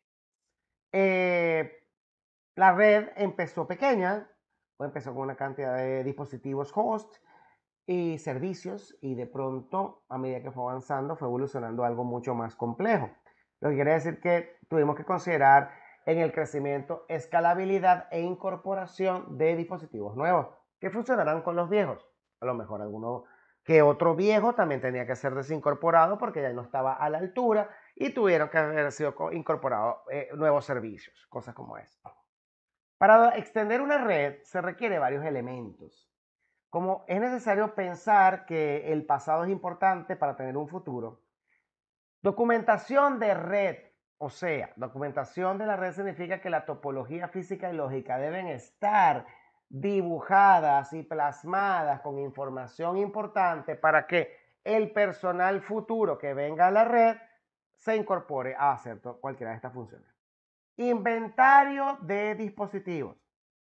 Lista de dispositivos que utilizan o conforman la red, es decir, host, que pueden ser computadores, servidores, pueden ser teléfonos inteligentes, pueden ser tablets, pueden haber dispositivos de Internet de las cosas dentro de todos estos. Van a haber también, por ejemplo, una cantidad de muebles como por ejemplo los racks, si es que se manejan racks dentro de la compañía. Otra cosa que tenemos en este inventario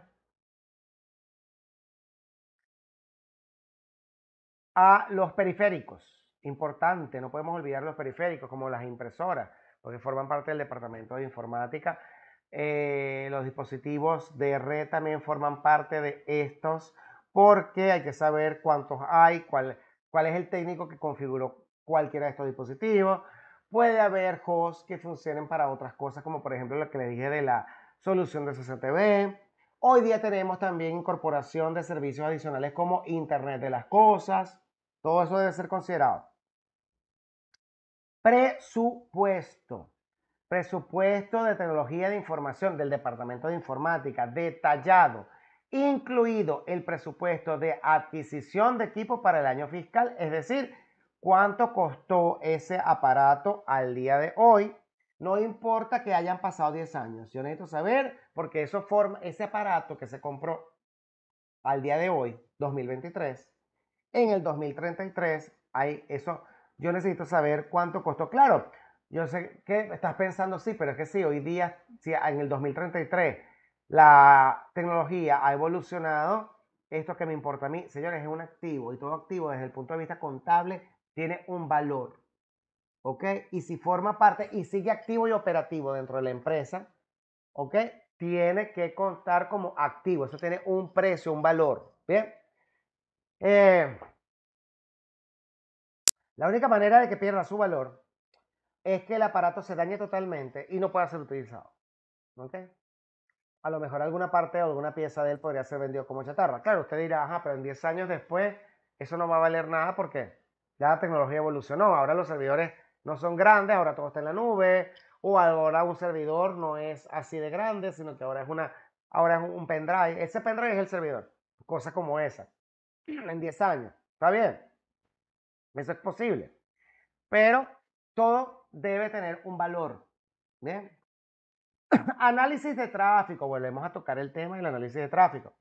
Se deben registrar los protocolos, las aplicaciones, los servicios y sus respectivos requisitos de tráfico. Es decir, cuánto tráfico genera o utiliza cada servicio o protocolo de la red. Servicio puede ser aplicaciones de la capa 7 dentro de los hosts de los servidores, como puede ser también protocolos o aplicaciones dentro de los dispositivos de red, como por ejemplo, ¿cuál? Si yo estoy manejando un protocolo de enrutamiento dinámico, ese protocolo de enrutamiento dinámico se está comunicando constantemente, es decir, está usando un poquito del ancho de banda de las interfaces. Hay que saber cuánto es el servicio de ancho de banda que está ocupando tal protocolo para ver si no afecta a ninguno de mis servicios. Claro, Por lo general, con los anchos de banda que maneja la fibra hoy día, todo eso es posible. Y con los anchos de banda que manejan las interfaces Giga dentro de una red LAN, todo es posible. Está bien. Pero señores, no quiero que piensen que el hecho de que tú tengas un ancho de banda gigante no quiere decir que no puede ser abarrotado. Señores, con un solo virus, uno solo, que genere tráfico brutal, puedo tumbar una red. O sea, generar una denegación de servicio. ¿Por qué? Porque puedo generar muchísimo tráfico por todas las interfaces de todos los switches, se colapsan esos buffers de los switches, o sea, de las interfaces de los switches, y hasta ahí llegó la comunicación dentro de la red. Estos elementos se utilizan para fundamentar la toma de decisiones que acompaña el escalamiento de una red pequeña, es decir, que gracias a la documentación de la red, inventario de dispositivos, el precio de cada dispositivo, de los activos, y el análisis del tipo de tráfico, podemos tomar decisiones con respecto a servicios o dispositivos nuevos que se vayan a incorporar, cableado estructurado, etcétera, etcétera. Es importante comprender el tipo de tráfico que cruza la red, así como el flujo de tráfico actual. Hay varias herramientas de administración de red que se pueden utilizar para este propósito. Ustedes conmigo conocieron una que fue la básica que se utiliza en introducción a redes, que es un sniffer. El que usamos fue Wireshark. Hay otros, no se preocupe por eso. Usted coloca aquí sniffer, sniffer,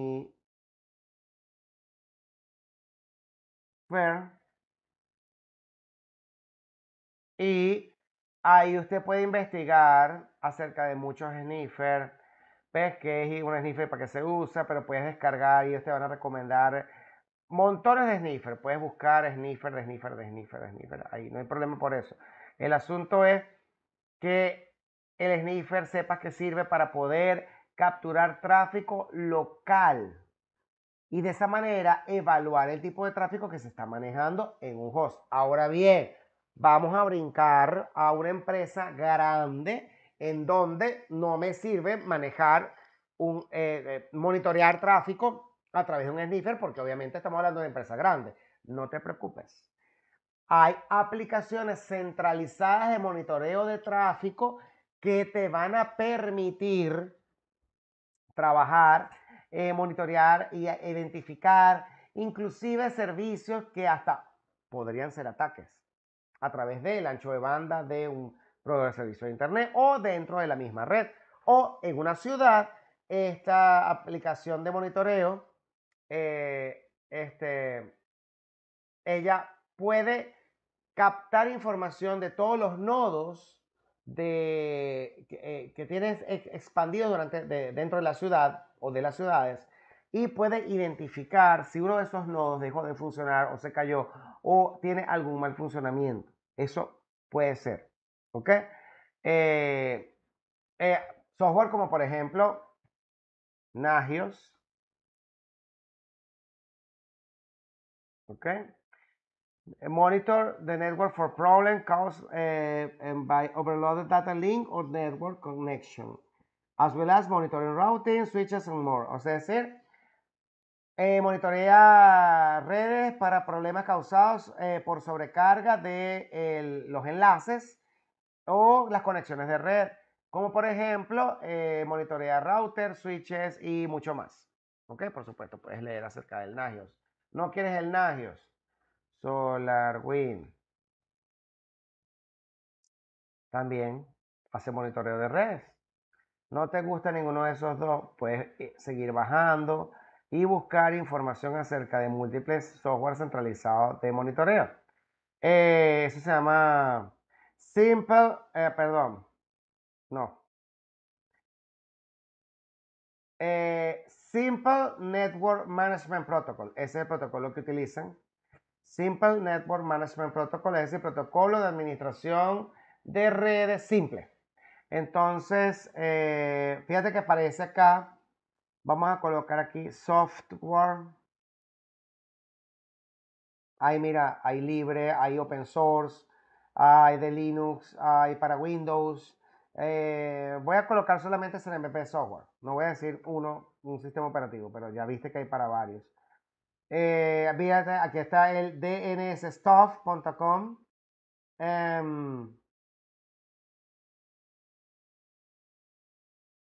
¿Qué aplicaciones usan el SNMP?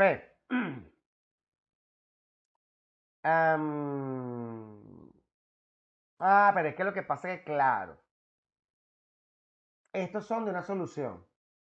Este vendría siendo el que hace inventarios de redes. Este es monitoreo de redes porque esto es PRTG. Este es otro software de monitoreo. Eh, no sé para qué sirve este. El Savix es de voz IP. No, no es de voz IP, es de videoconferencia. El Savix es de videoconferencia. No conozco a Datadog, pero te están mencionando algunos de los que están utilizando, se utilizan para monitoreo centralizado. ¿Qué es un software SNMP? Protocolo simple de administración de red es un protocolo de capa de aplicación definido por la Junta de Arquitectura de Internet para intercambiar información de administración entre dispositivos de red. Es parte del conjunto de protocolos del protocolo de control de transmisión, protocolo de Internet TCP/IP y te sirve para monitorear de forma centralizada a varios nodos o dispositivos de red. Pueden monitorearse servidores, firewall, access point, todo lo que permita trabajar con el protocolo SNMP, Simple Mail Transfer Protocol. ¿Ok? Es para que vean que hay otro tipo de protocolo que puede ser usado. Pero el que se enseñó en Introducción a Redes fue un sniffer. Ustedes usaron fue Wireshark. No te gusta este, puedes buscar otro, monitoreo TCP/IP local y eso va a ser un sniffer y vas a poder detectar el tráfico que puedes tener localmente en un host. Para determinar los patrones de flujo de tráfico es importante hacer lo siguiente. Capturar tráfico en horas de uso pico para obtener una buena representación de los diferentes tipos de tráfico. Es decir, las horas pico son donde se utiliza más el tráfico de red o se genera más el tráfico de red. Y por lo tanto es bueno hacer monitoreo a esas horas para hacer print screen, por ejemplo, o capturar tráfico y guardar esos reportes para saber qué aplicaciones pasaron por las interfaces en ese momento. Las interfaces que se monitorearon. Acuérdate que no se pueden monitorear todas al mismo tiempo. Puedes monitorear una específica, ¿no? Con el sniffer. Con el software centralizado de redes, otro gallo canta. Es decir, puedes monitorear varias interfaces al mismo tiempo. Realiza la captura en diferentes segmentos de red y dispositivos, ya que parte del tráfico será local para un segmento en particular. Por supuesto, dependiendo de lo que tú conozcas como los dispositivos que intercambian ese tipo de datos, o sea, y que tú quieres monitorear, porque se supone que hay un dato que a ti te interesa conocer. Entonces, monitoreas específicamente los dispositivos que te interesan, que son los que están trabajando con ese tipo de intercambio de información. La información recopilada por el analizador de protocolos se evalúa de acuerdo con el origen y el destino del tráfico con el tipo de tráfico que se envía. Es decir, se evalúa origen-destino de los dispositivos remotos, o sea, direccionamiento IP de origen-destino, y el tipo de tráfico que te interesa evaluar. Este análisis puede utilizarse para tomar decisiones acerca de cómo administrar el tráfico de manera más eficiente y si hay algún tipo de problema en la red, esto te sirve para levantar información y resolver el problema. Muy bien. Muchos sistemas operativos proporcionan herramientas integradas para mostrar dicha información. Sobre la utilización de la red, estas herramientas se pueden utilizar para capturar una print screen o captura de pantalla de información como lo siguiente. ¿Cuándo hacemos esto? Bueno, lo puedes hacer en un servidor, está bien, pero también esto lo hacemos normalmente cuando tenemos usuarios en la red, obviamente ellos no saben de informática, pero necesitamos la información que ellos nos pueden aportar. ¿De qué? De la computadora que le está funcionando mal el servicio que tienen el problema. Entonces ellos nos pueden enviar información oportuna, como por ejemplo el sistema operativo, la versión del sistema operativo, utilización de la CPU, utilización de la memoria RAM, utilización de las unidades de disco, aplicaciones que no utilizan la red, aplicaciones de red que se trabajan en ese computador, etcétera, etcétera. Ellos nos mandan los print screen y nosotros podemos determinar o por lo menos tener una idea de qué podría estar pasando. Esto es como sugerencia.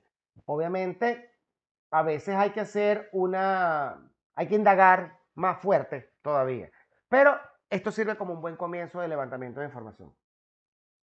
Documentar capturas de pantalla para los empleados en una red pequeña durante un periodo de tiempo es muy útil para identificar los requisitos de protocolo en evolución y los flujos de tráfico asociados.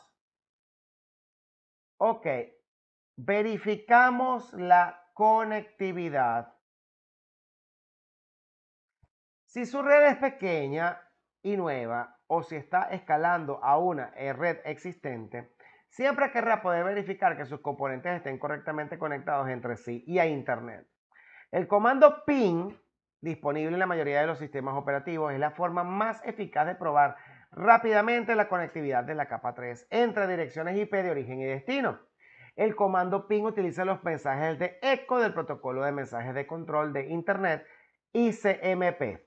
Hay tipo 8 y la respuesta para envío, solicitud de ping, y la respuesta puede ser el tipo 0. Señores, indistintamente de cuál sea, yo quiero que ustedes recuerden que desde un principio, desde el capítulo 2, hemos utilizado el ping para poder validar que realmente los dispositivos nos responden, están encendidos y están funcionando.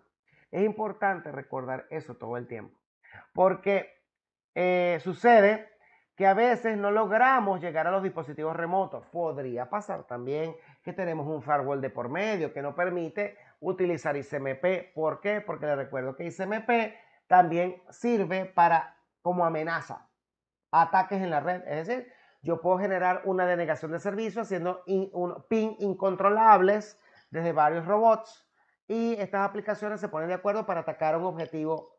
¿Bien? Y este objetivo queda inhibido porque no puede contestar a tantas solicitudes. Los firewall, por esa es la razón que los firewall descartan o bloquean o deniegan los pines por lo general.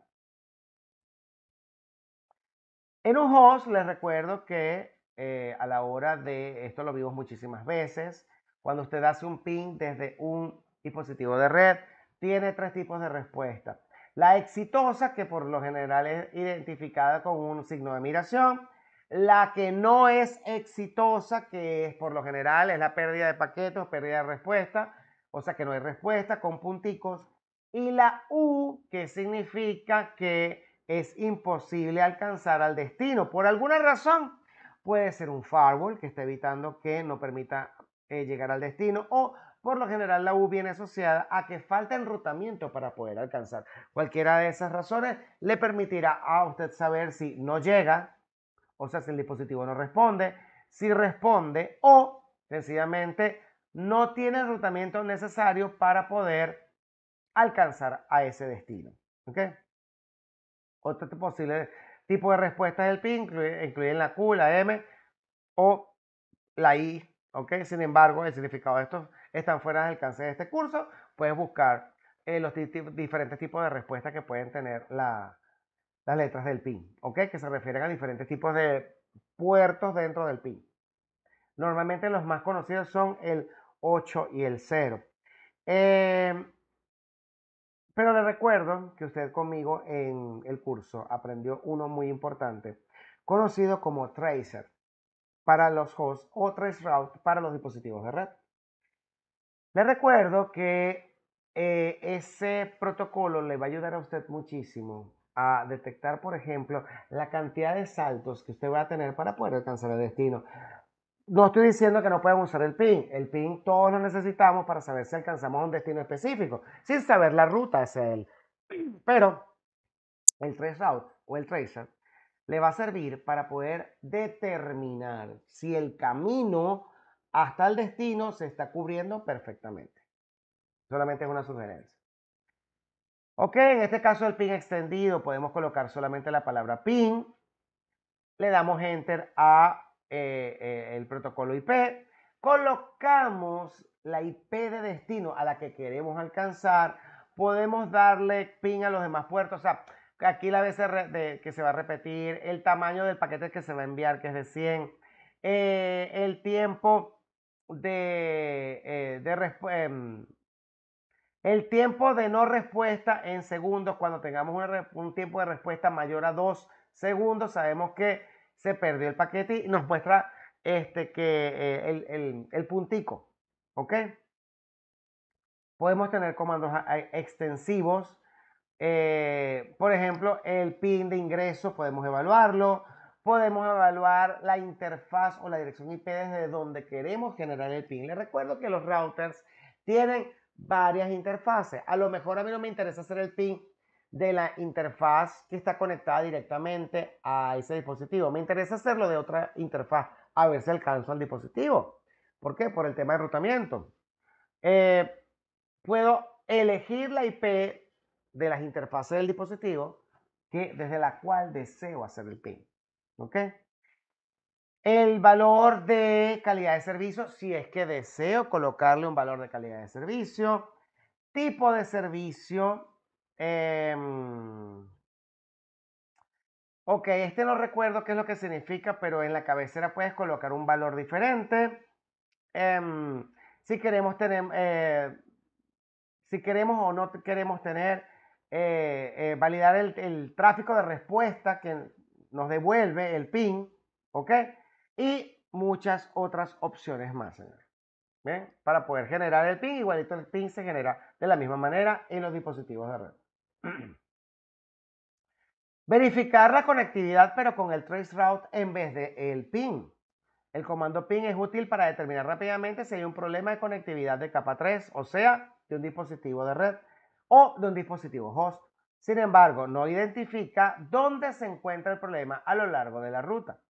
Traceroute puede ayudar a localizar áreas problemáticas de la capa 3 en una red. Un rastreo proporciona una lista de saltos cuando un paquete se enruta a través de una red. La sintaxis del comando trace varía entre sistemas operativos. Cada sistema operativo puede usar un comando diferente con respecto al tracer. Lo que importa es que sepas que colocas el tracer con la dirección IP y te va a decir la cantidad de saltos para poder llegar hasta el destino, lo cual es bueno a la hora de hacer verificación de problemas o troubleshooting para nosotros los soportistas. ¿Ok? Por ejemplo, aquí en esta imagen hizo el primer salto y luego para el segundo, tercero, cuarto se perdió. Es decir, no tengo el enrutamiento necesario para llegar al segundo salto o los demás saltos, o puede haber otro problema. A lo mejor el primer salto llegó a mi default gateway, pero para el segundo salto tengo un firewall que también es posible, prohibiendo ese firewall, el ICMP. Por lo tanto, para el segundo salto no voy a ver la respuesta. Eso es posible. Les recuerdo que a mí me encanta darles el ejemplo de Google. Vamos a ver cuáles aparecen y cuáles no. Tracer, lo dejamos allí.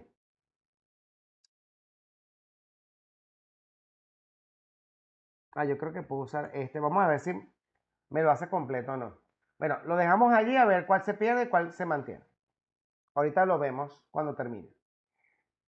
Los siguientes son resultados de ejemplo del comando traceroute. Te das cuenta que en uno tengo éxito completo y en el otro sencillamente a partir del tercero lo perdí. Fíjate que en este ejemplo, este es el router 1, este es el router 1. Vamos a hacer la 10, 1, 1, 10. En el primero tuve respuesta exitosa y en el segundo tuve respuesta exitosa en los dos primeros saltos y a partir del tercero se perdió. Puede ser que se pierda porque no tengo enrutamiento o puede ser que se pierda porque tengo un firewall de por medio. El enrutamiento. Señores, para que sepan algo importante. A veces creemos que el problema de enrutamiento lo tengo en el router que sigue. Por ejemplo, aquí tengo dos saltos. Disculpa, el primer router tiene enrutamiento. El segundo router tiene enrutamiento. El tercer router puede tener enrutamiento correcto, pero ¿cuál es el problema? Que el enrutamiento, el tráfico de vuelta de ese router para acá, no está listo, no está hecho, no está configurado. Por lo tanto, el problema del enrutamiento no es para poder alcanzar el router, sino devolver la información. Él no tiene la información de la LAN. Eso es posible. ¿Ok? y por eso es que vemos la pérdida. ¿Ok? Entonces, cualquiera de estas dos opciones son válidas. Vamos a suponer que quedamos en un tracer pegado y no salimos de este tracer. No se preocupe. Usted coloca las 4 teclas en un router que son Control Shift 6C y sale inmediatamente de este proceso. ¿Ok? Para que no se quede allí para siempre. La implementación de Windows de Traceroute, conocido como Tracer, envía solicitudes de eco y CMP. Cisco, iOS y Linux utilizan UDP como un número de puerto no válido. El destino final devolverá un mensaje de puerto ICMP inalcanzable. Fíjate que son respuestas diferentes. En este caso, se envía en Windows una solicitud de eco, pero iOS y Linux utilizan UDP con un número de puerto no válido para validar que el mensaje pueda regresar o considerarse inalcanzable en este caso. Al igual que el comando ping extendido, también hay un comando traceroute extendido. Permite al administrador ajustar los parámetros relacionados con la operación de comando. El comando tracer de Windows permite la entrada de varios parámetros también a través de opciones en la línea de comandos. Sin embargo, no se guía como el comando extendido de traceroute de iOS. El siguiente resultado muestra las opciones disponibles para Tracer. Eso lo vamos a ver ahorita acá. Vamos a ver cómo llegamos. Lamentablemente este nos mostró todos. Yo quería que se perdiera alguno. Bueno, no importa. Yo quería que se perdiera alguno porque algunos de estos saltos a veces son routers que están protegidos con seguridad en el sistema operativo o son firewall que están protegidos con seguridad. Entonces, a veces, alguna de estas líneas aparece con punticos. ¿Qué significan los punticos? Que no puedes alcanzar totalmente el destino. Porque tienes esta línea con punticos y después siguen los números. Ese router tiene seguridad y por lo tanto evita el ICMP. En este caso tuvimos una respuesta totalmente exitosa. Vamos a ver si probamos con otro dominio. Vamos a probar con el dominio amazon.com a ver si lo alcanzamos totalmente o no. Vamos a dejarlo allí que siga bajando. Ok. La opción Traceroute extendido del iOS de Cisco permite al usuario crear un tipo especial de seguimiento ajustando los parámetros relacionados con las operaciones de comando. Traceroute extendido se ingresa en modo exec privilegiado, escribiendo Traceroute, le das Enter, luego IP, Enter y colocamos la IP del destino, que es el target, el destino que queremos alcanzar. Luego le colocamos el origen, ¿ok? En Ingress Traceroute, le damos Enter, colocamos el origen desde qué interfaz deseo hacer el tracer, porque no necesariamente puede ser la más cercana a la salida, puede ser el origen también. Puede ser, por ejemplo, en vez de ser una interfaz LAN, puedo colocar una interfaz WAN. O en vez de colocar una interfaz WAN, puedo colocar otra interfaz LAN. ¿Ven? Puedo jugar con eso. Puedo jugar con todos los parámetros. Al final voy a tener el mismo resultado de tracer, pero puedo modificar algún tipo de variable si lo deseo. Línea de base de red. Es importante tener una documentación de cómo los servicios funcionaban de forma normal para detectar y entender cuándo o por qué razón está funcionando de manera anormal. Eso es lo que se llama línea de base de red. Vamos a leer. Una de las herramientas más efectivas para controlar y resolver los problemas relacionados con rendimiento de la red es establecer una línea de base de red. Un método para iniciar una línea de base de red es copiar y pegar en un archivo de texto los resultados de los comandos ping, trace u otros comandos relevantes. Estos archivos de texto se pueden marcar con la fecha y guardarse en un archivo para su posterior recuperación y comparación con un servicio, ¿ok?, que esté malo. Porque el servicio de base de red quiere decir que está correcto o tuvo algún problema en algún momento. Yo lo documento, es decir, lo guardo para tener esa información. Por lo general, documentamos en sistemas de data center que están específicamente hechos para eso. O hay otro tipo de sistemas que el correo electrónico es maravilloso para documentar, señora. Entre los elementos que se deben tener en cuenta se encuentran los mensajes de error y los tiempos de respuesta de host a host. Las redes corporativas deben tener líneas de base extensas mientras más extensas de lo que podemos describir en este curso. Existen herramientas de software a nivel profesional para almacenar y mantener información de línea de base. Por ejemplo, yo conocí en algún momento de mi vida HP OpenView. Bien. Bueno, ya no se llama así, pero aquí dice, ¿qué pasó con HP OpenView? Vamos a ver. En 2007, pasó tiempo, HP OpenView pasó a denominarse Software HP BTO, Business Technology Optimization. Cuando pasó a formar parte de la división de software de HP, los productos estaban disponibles como varios productos de HP comercializados a través de la división de software de HP. Vamos a colocar ese, que es el software HP BTO, ya que me dijeron ese. Las aplicaciones HP Business Technology Optimization son una cartera de software integrado que ayuda a las iniciativas de modernización de aplicaciones de tecnología de información a lograr mejores resultados comerciales mediante la administración y automatización efectiva de ciclos de la vida de aplicaciones. Lo que también sirve, señores, para usarlos para otra cosa. Esa otra cosa es documentar casos, incidentes. Tengo alumnos que utilizan otro tipo de aplicación. Ahorita no recuerdo cuál es la que utilizan ellos, pero esta es una de ellas que permiten documentar los incidentes que puede tener la red. ¿Ok?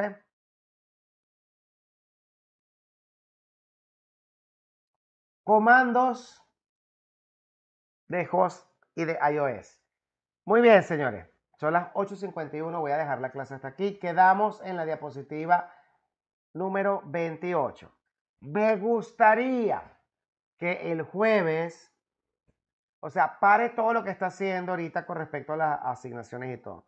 Y para el jueves me entreguen o listo o adelantado el EAP para yo corregirlo y los que lo tienen listo, calificarlos de una vez con respecto al EAP y los que no lo tienen listo, apoyarlos para que puedan hacer modificaciones, porque resulta que les recuerdo que me voy a conectar el jueves para revisar ya como quedé en la diapositiva 28. El jueves terminamos lo que falta para activar los exámenes finales y me gustaría corregir ese mismo día, jueves, algunos EAP para decirles si usted está listo con respecto al examen de actitudes prácticas. Le faltarían solamente las evaluaciones en línea y las asignaciones a entregar. O si hay que hacer algún tipo de corrección. ¿Ok? Entonces, bueno. Diapositiva número 28. Que estén muy bien. Bendiciones, éxito y nos vemos el día jueves a la misma hora, 6:30. Muchísimas gracias. Hasta luego.